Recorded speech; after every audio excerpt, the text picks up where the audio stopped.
Comment faire que votre fils devienne un des plus grands joueurs de tennis de tous les temps? Vous devez faire qu'il tape dans une balle 2500 fois par jour.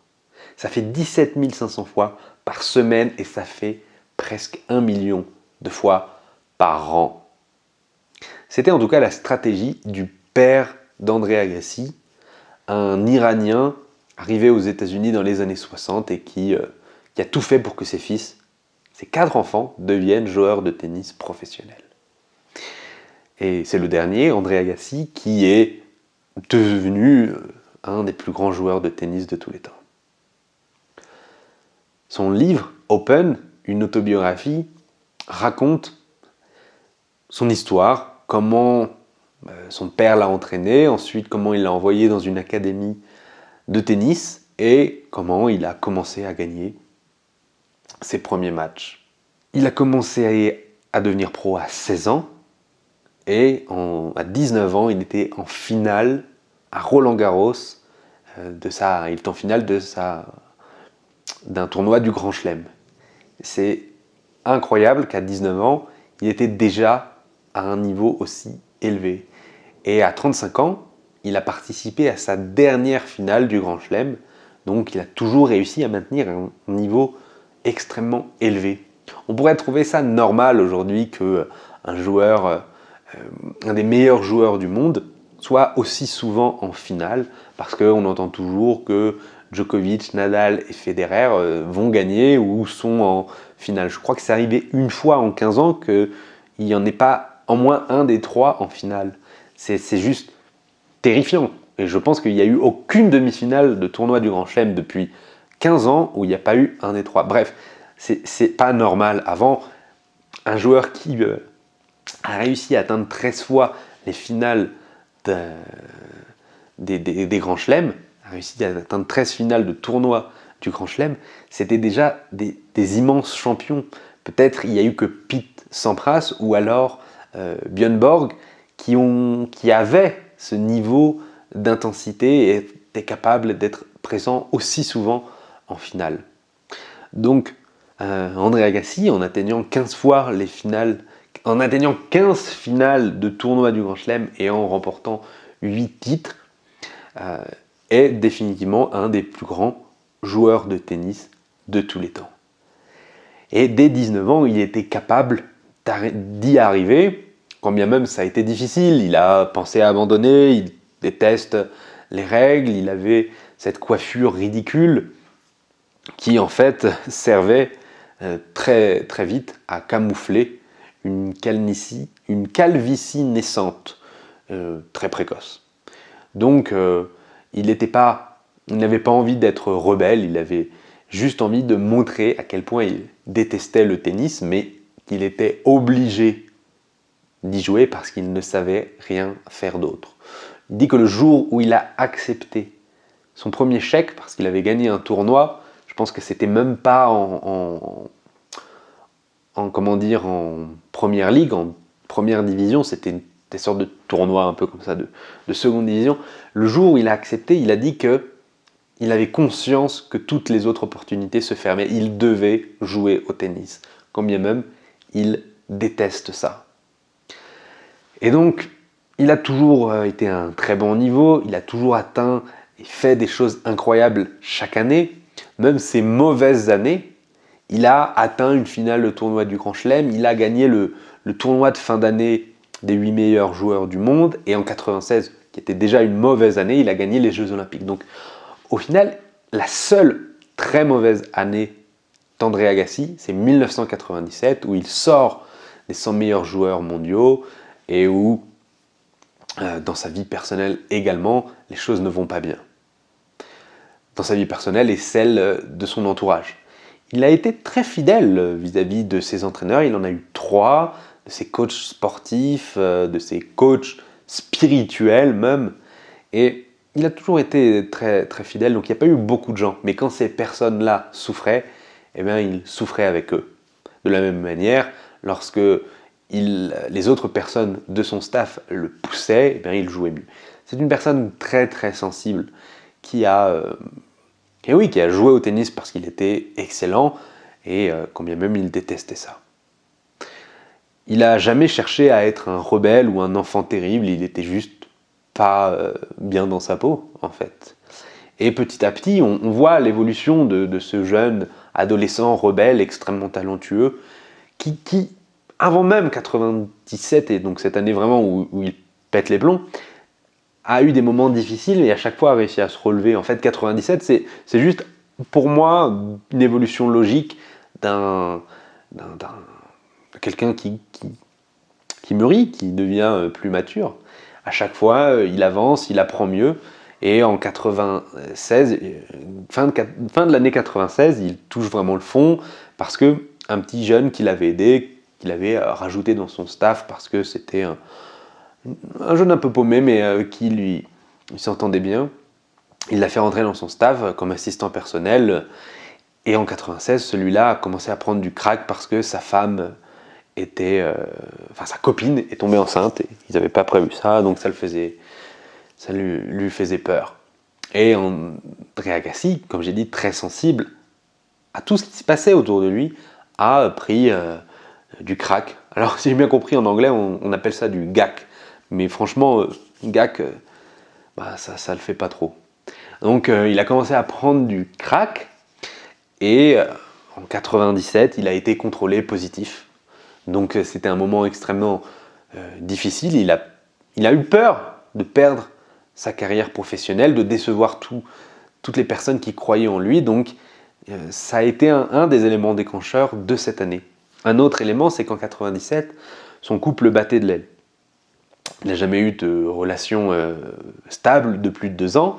Et pour sauver cette relation qui avait 2 ans, il a décidé de se marier. Ce qui n'est pas vraiment une très bonne idée, hein. Sa femme a été contente, elle a eu son mariage, comme ils étaient tous les deux très riches, c'est une actrice, comme ils étaient tous les deux très riches, ils ont fait une fête incroyable, donc elle était contente, mais ça ne lui a pas plu. Il n'avait pas envie d'abandonner, alors qu'il sentait qu'il allait perdre le tennis, qu'il allait perdre une relation, enfin il n'avait pas envie de tout laisser tomber. Mais en parallèle de ça, c'est pour ça que je dis que ça vient bien avant, c'est pas cette année qui a tout changé. Il a décidé de lancer une fondation, une école privée en fait pour les jeunes en difficulté de Las Vegas. Il a créé cette école pour aider les plus jeunes. Et vraiment, je pense que ce désir d'aider les jeunes, il a toujours eu. Il a toujours été généreux. Il raconte que lors d'un tournoi à New York, l'US Open, qui dure 2 semaines, il allait presque tous les jours manger dans un restaurant que sa femme, l'actrice, aimait beaucoup. Et le serveur était extrêmement drôle et il discutait beaucoup avec lui. Un jour, le serveur lui raconte qu'il est vraiment très stressé parce que même si ses 2 filles sont jeunes, il a peur de ne pas pouvoir leur payer l'université. Il décide donc de mettre je ne sais pas combien de dizaines de milliers de dollars de côté et dit au serveur que cet argent est bloqué jusqu'à ce que les filles aient 18 ans. Comme ça, il pourra payer l'université de ses 2 filles. Donc il a toujours été extrêmement généreux avec son argent. Il n'a jamais... comme c'est quelqu'un qui vient d'un milieu plutôt modeste, comme souvent lorsqu'on entend des gens qui gagnent des millions d'un coup, ils sont plutôt généreux avec tout le monde. Et donc il a été généreux, il décide de lancer cette fondation à laquelle il donne, je crois, 35 millions de dollars. En 97, l'autre événement important qui arrive, c'est sa rencontre avec Nelson Mandela. Et il fait sien un poème que Nelson Mandela aime beaucoup, dans lequel il dit « Je suis », alors c'est pas un de Mandela même je crois, mais bon bref, c'est un poème important, « Je suis le maître de mon âme, je suis le capitaine de ma destinée ». Et c'est vraiment, il le dit ensuite dans le livre, c'est vraiment quand il a choisi de jouer au tennis, quand il a choisi sa propre destinée, quand bien même il détesta le tennis, il détesta le sport, il a choisi d'être joueur de tennis professionnel. Et jusqu'à la fin, c'est vraiment très émouvant. Le dernier match, donc il perd le dernier match à l'US Open, il avait dit c'était mon dernier US Open, il dit le dernier match il ne pouvait pas gagner parce que l'avant-dernier, il a joué au bout. Il a terminé le match sur sur une table, il ne pouvait plus bouger, il ne pouvait plus respirer. Ses coachs étaient obligés de faire, je n'ai pas très bien compris quoi, mais une sorte de sauvetage in extremis, de le piquer avec des trucs parce que vraiment, il était au bout de sa vie, il ne pouvait plus respirer. Donc jusqu'à la fin, il a choisi d'être joueur de tennis. Ses enfants voulaient même qu'il perde au premier tour parce que il avait dit qu'à partir du moment où il n'aurait plus besoin de voyager pour sa carrière, eh bien, ils auraient un chien. Donc ses enfants voulaient qu'il perde très vite.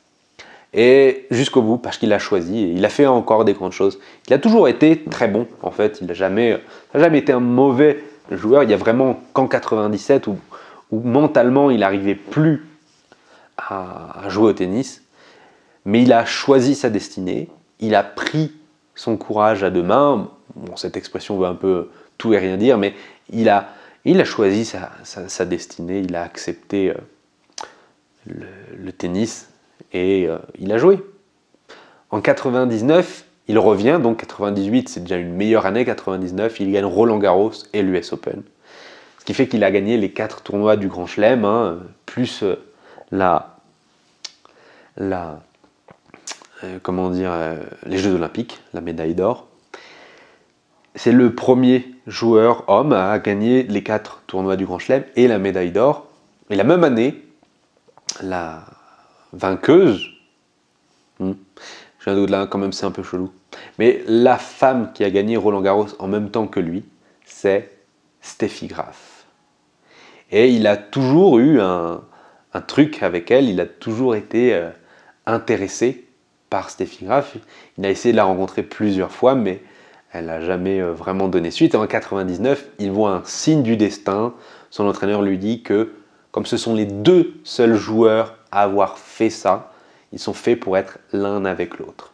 Donc en 99, il arrive à la séduire et je ne sais même pas comment il divorce de l'autre femme, mais bref, il continue son amour avec sa nouvelle femme, Steffi Graf.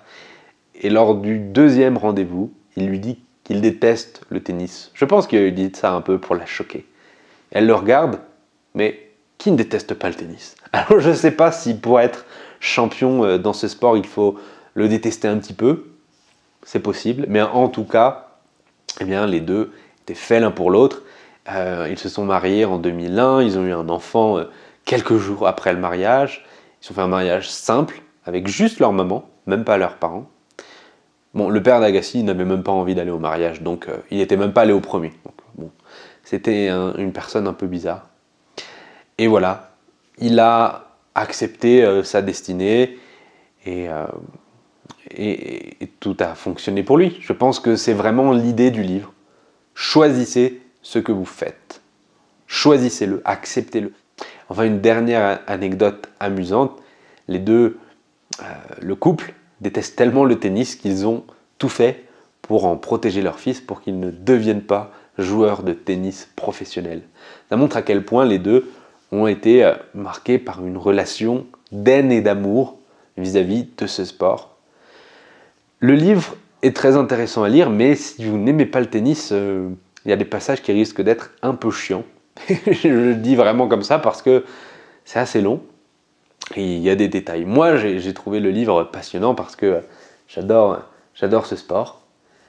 Donc, ça ne m'a pas beaucoup coûté de lire ce livre. Il en reste encore beaucoup d'autres, donc je vous laisse. Faut que je lis. Oui, cuisinière, faut que je lis, moi. Faut que je lis. Bon, tu connais la musique, tu t'abonnes, tu mets un commentaire, un petit pouce, ou tu regardes une autre vidéo. À demain!